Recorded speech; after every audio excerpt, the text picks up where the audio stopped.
Welcome in, everybody. This is A Reel and a Beer, our weekly Mayans MC review show. Got my main man Mike here again. Big one. We're gonna start off with another animal. This time it was a cat.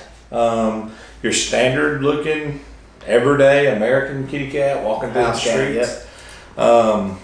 So after that happens, we go right into, we find the kid spy that the cartel has planted, is giving up the location of where the rebels are. We go right into that.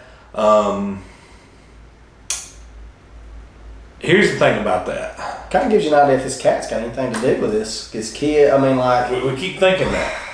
We keep thinking the two are isolated or tied together somehow. something in the story, and this one was kind of hard to figure out. It was hard to figure out what this actually had to do with the story. I'm getting to the point where something that's starting to bother me with the show is he's implanted these kid spies, so to speak, and they've played a big part, you think, but as you're going to see as we keep talking, every bit of information that comes up, nothing ever gets solved. Yeah. You know what I'm saying? I mean, like, yeah, the nun got killed. Okay, wow, but they still haven't found the rebels. Mm-hmm. It's still it's still leading to dead end streets. Yeah. Well, this one here, this show tonight seemed more about what we've seen in in Sons, and it had a lot. It seemed like the pace. You had a lot of different directions, a lot of different factors in this one. You didn't know, you're left in the dark, but not in just one area. You're left in, and everybody's kind of spread, and they're all kind of like trying to figure different. So many layers. Yeah, so many layers of this one, and we're still in the dark. Well, we really haven't gotten any further, but we did find out, a lot more about this kid, and obviously these rebels are not as stupid and as naive as what you really want to get is what you would think. And the leader of the rebels and Angel obviously are still talking, and you can tell. And Angel at one point even says, you got hundreds of people depending on you or following you, and then she cuts him off and says, no, there's actually thousands. Like, so Angel didn't even know she was that big. Mm-hmm. Then you fast forward a little bit, and there's a little episode there where Bishop is talking, and he's basically hinting around to Alvarez is thinking that there's a Mo or a rat, same thing, sitting at the table. And you hear Bishop say, well, I want to keep Angel and Coco there long enough for Alvarez to realize that they're not rats. So Bishop, who is head of the chapter, has faith that they're not rats. Yeah. But Alvarez, being the OG that he is like, bro, there's something up with them. You can tell he thinks they are rats, which I think that's pretty massive. Yeah. Yeah, I mean, Alvarez, it's not his first time around the block. Right. And, they're trying to figure this out the entire time, and it kind of makes you think of how this divide is going to play out. Is this going to just tear the MC apart? Because, you got half that's with, these rebels and the other that's not. And they're on hunt, so you kind of wonder what's going to go on with this. Not to backpedal a little bit, but while Angel and what's her name, leader of the rebels, it's not Jordina, it's something like that. We discovered last week. Anyways, while they're talking, you see that spy. That's when he sees they're talking, and later on, you fast forward, he actually makes a phone call and gives up their location. Yeah, and you don't see them even see this kid making the phone call to try to rat out where their location is. So pretty much what he's basically saying is that they go to a market. They're there to make a contact and kind of pass along some information. And the little kid just steps over the side of a payphone to try to let the cartel know the location of where their base is. So you really can't tell how it's going to play out by the end of the show, but we'll get there. Now, there's a few things happen. The detective that's working the case shows up, and he's on sticks. He's eating his dad's porch, and he's took a few days off, took his family out of town. What did you really read into that? What I kind of read into is I'm thinking this guy is obviously, he's getting pinched a lot by by both sides. I believe the feds are just they're he's really caught in a bad position with this, and obviously he's either I kind of wonder if he's even a part of it anymore. The company should kind of start thinking maybe they fired him or something's going on. Maybe that he didn't do his job correctly or push hard enough. Maybe something major's going on that we don't know yet. Yeah, and I don't think it was just his family. You know, he come up there because he's upset because this guy threatened. You know, Easy's dad threatens his family. Mm-hmm. Why the hell would you go to his dad's house, the guy that threatened him, if you know, if that was the case? It makes zero sense. Yeah, so he's obviously, it's not because of the fear of him. It's obviously because it's pretty much cost him everything by pushing back on them. Yeah, I'll give you that. That's my theory on it. Then you kind of rock on in the episode. Then all of a sudden there's this really attractive, young-looking girl. Looks maybe 16, 17, tops 18. She's standing basically in the clubhouse, and you walk in there and you don't know who it is at first, and come to find out it's Coco's daughter. Mm-hmm. But then Coco has to leave on business. So he leaves his daughter with EZ and basically tells her, do not let her leave at all. So she walks outside. She says she's leaving. EZ follows her, gets outside. She proceeds to take her shirt off. Mm-hmm. She's got her bra on. Heavy bruises like all over. And EZ's like, damn, man, what happened, you know? Mm-hmm.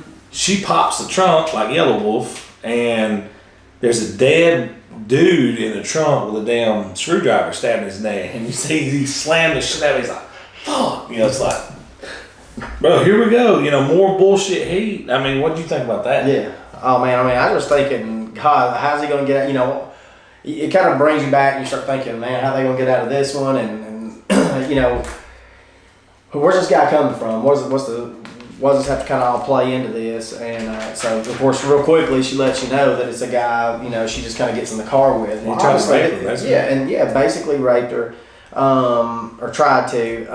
And we kind of think more of Coco's family. You know, you got his mom, and in the first he said it was his sister. Was that not correct in the previous show? They said that it was his sister. Yeah, come find out it's his daughter. And it's his daughter, which is why he's been so a little more emotional about this. So we finally had that open up. It's his daughter. So that there, you know, he's having to entrust this entire situation, you know, with EZ, because now the club's trying to pull Coco away to try to find out what he has to do with this entire. They're trying to get cartel. Shady. Yeah, why are they trying to be shady? So he can't even handle his own daughter's situation. So he leaves EZ to it, and now EZ's having to deal with a dead body in the trunk. Now, we finally got the name over here. So it's not Jordina, it's Alita. So Alita calls Emily and calls basically the Galindo's compound and demands 7 million pesos for him to come pay 7 million pesos if he wants his son, and is telling him to walk on the Mexican side to come get him by himself and deliver 7 million pesos. And once those 7 million pesos are delivered, they'll tell him which car his son's in, and that's basically their big boy in Galindo. And at this point, me and you both was like, oh yeah, we know what the cartel's about to do. We know what the cartel's about to do. We was thinking, why in the hell would he do that, first of all? I mean, he don't have to do that. You know what I'm saying? Yeah. So then Galindo turns to, and I still don't know his name, the ponytail boy, and he says, all right, when I give them that money, the transfer goes through. Yeah, his right hand, his muscle. He says, when I give them that money and that transfer goes through and I got my sons in my hands, he says, your orders is to slaughter everyone. And when he says everyone, he means kids, women, men, it don't matter. Anybody associated at any format of theirs needs to be slaughtered. Yeah, is what he's saying.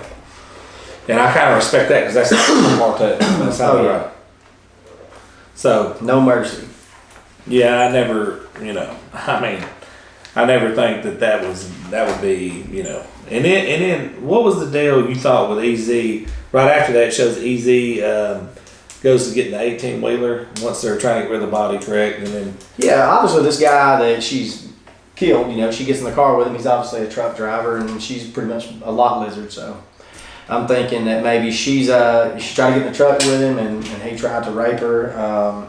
And obviously these guys that come up, they confront EZ as he's trying to get in the truck, and obviously they know this guy, work with him, or whatever, and they attack him. Well, lo and behold, the girl comes as rescue with another damn screwdriver. So this crazy chick is a screwdriver axe murderer. So she just chopped people up with a screwdriver. So when they're leaving that scene, he's in a damn old Chrysler, maybe a Grand Am, something. It's some kind of joke, and at this point, Angel has showed back up. She jumps on the back of the bike with Angel, and they're driving off, and EZ has the guy in the trunk of this Chrysler, and they're driving off, and a damn cop all of a sudden just spots it, turns around, does a 180, and they're like, what the hell, dude? Like at me, like why is this idiot coming after us? And then Angel like leans back and says, hey, why is this? Is there? You didn't change the plates on there or something? She's like, well, actually, I stole it from my grandmother. So she steals this car from her grandmother. So it's on the damn stolen list. Yeah. So you start thinking, what are you thinking here? Well, I mean, now, obviously, we've got a chase scene, but when he pulls over and the cops pull up, we're thinking, we're about to see some old sons. These guys are going to, they're going to get out of it like they know how. So what was you thinking during that time? I thought they was going to run by and hit the damn door or go by and shoot at the cop car or something. I thought Angel was going to do some heroic shit where he goes by and does something to the cops to make the cops say shit and jump out and go chase him, which is what Sons always did. Mm-hmm. But they didn't do that on this episode. Obviously the minds ain't as crafty or something. No. Something's not I think it's a racist comment that you just said. It might could be. It just don't seem like before somebody says that. Before anybody says that. Yeah, we're joking. It just doesn't seem like that. That's what we thought is they'll just pull. I thought, here we go. Angel's supposed to go dump into this car. He's going to hit his car door with the motorcycle, or run by and spit on him, or something. Nope. No, we get a car chase with a damn Chrysler. Yeah. So that's somebody's damn LeBaron. They got no speed. It was like a 15-mile-an-hour chase scene. Yeah, it's terrible. It wasn't the best. So then you fast forward to what Galindo's demands was to come on the Mexican side of the border. The pesos go through, and then here we go. The damn cat. The cat shows up and actually brushes by Galindo, and you're like, here we go. Something's up with that cat. Don't find out there. The pesos goes through in an online transaction. Alita tells him which car it is, so he gets his son. Emily's on the other side of the fence watching all this, and is just going ballistic happy, and he's happy. And they tell him to go up, and he's just got to check a few things. He's going to go back across the border. No, sir. They stop him, and I'll tell you what happens from there. I'll let Mike tell you what happens from there. Oh, yeah, they're right there. I mean, she's, inches away from her son. Yeah, inches away. Can't even touch him. So so something's up. And obviously, now that's something that you kind of want to think of, because it's not so much that this kid's got, he's wrapped in a blanket. It's the fact that the police know something immediately. Mm-hmm. So obviously there's a phone call, or they're on the inside. Mm-hmm. So I don't know. That's kind of something that kind of still remains to be seen. But immediately they know something's up. Pull Galindo into a side room, and so they're left behind. Galindo's in there, and they're pretty much cutting up in this blanket this baby had wrapped around him, and had heroin in it. So framed already, so he only gets to see his son for just a matter of a few minutes, a couple minutes. So they take the child into custody, and there he is. So you kind of start to wonder what's going to happen to this kid. What's your theory on that? Does he go away? Does he going to be his life to that? Does the rebels get him back? Just to was it kind of a ploy to kind of rub his nose in and say, hey, you're so close but so far away? Or do you think that that the law actually does have this child, and now there's more involved with that? I think we're about to start an extensive Galindo prison scene. And the child's going to child custody. It's going to be like when the Sons were, or if you've seen Sopranos, like when, like Johnny Sack went away, or Polly Walnuts went away for a while. We're about to see episodes from him on a phone, calling and demanding stuff, and talking to Emily through a phone. Emily fighting to get the kid. And the Mexican government's going to have the kid. Although I think the rebels are very powerful, I don't think they have power over this border patrol and the police. I don't think they're that powerful. So no, I don't think so. Now, as that's going on, they get the location of the rebels.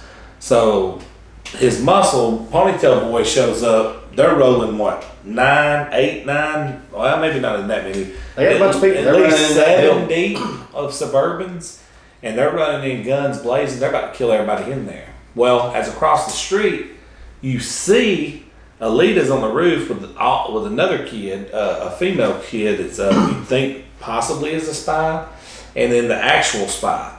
And they ask, who is that right there? That's this or that or whatever. Well, he says, that's Galindo's people.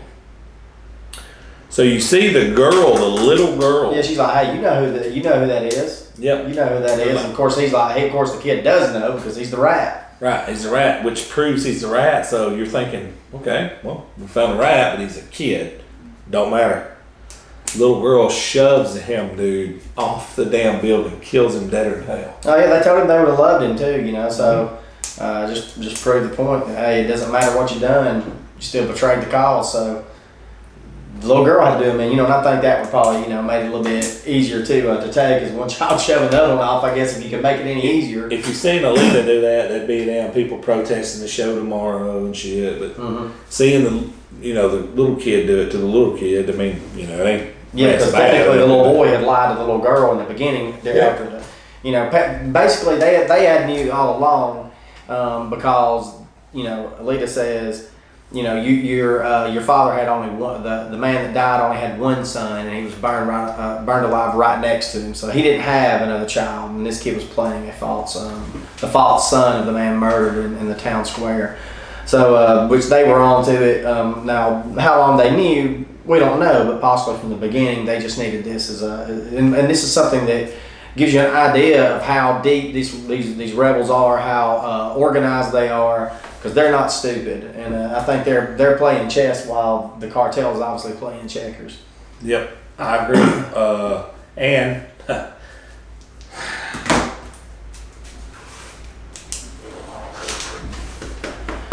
our final. I'm gonna let Mike hit this. We're gonna shut this one down. Our final scene in this one is as Easy's leaving. You can see this cat. The cat's around, and Easy's there at the very end.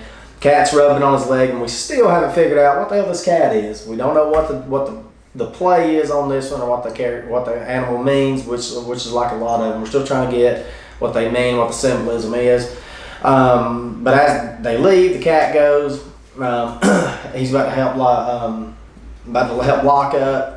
They walk out. Him and old Chucky. Chucky goes back inside. Easy leaves, and as he's on his bike, he's walking to leave. We get to see our old buddy Lincoln Potter, and if you don't know who Lincoln Potter is, he was in the fourth season. The weirdest guy, just about in Sons of Anarchy. Dude, talk like this. He talks like he needs a white bus outside of an elementary school. He's just weird. He's a weird guy. He just talks. Understand? Yeah, so he kind of got blackballed by his entire by the FBI or whatever. He kind of got reassigned, and so we haven't seen from him in a while. Obviously, he's going to be a lot more involved in this Galindo cartel mess, because that was something that played in season 4 of Sons. So another link to the Sons of Anarchy. But I mean, I like the little links. You don't want to throw in Happy or Chibs or somebody like right now, maybe later, right now, just bleed some of this in, which they're doing a good job of that. But guys, we're not going to talk your heads off. You guys have been watching these videos. We haven't had one that's had under 500 views. Most of them average right at 1,000 by the time the week's end up. Guys, that being said, this is a Reel and a Beer. We are about to shut this episode down. So if you could, please hit the subscribe button. Please hit the bell for the notifications. We are a Reel and a Beer Mayans episode number 6 review. Thank you guys.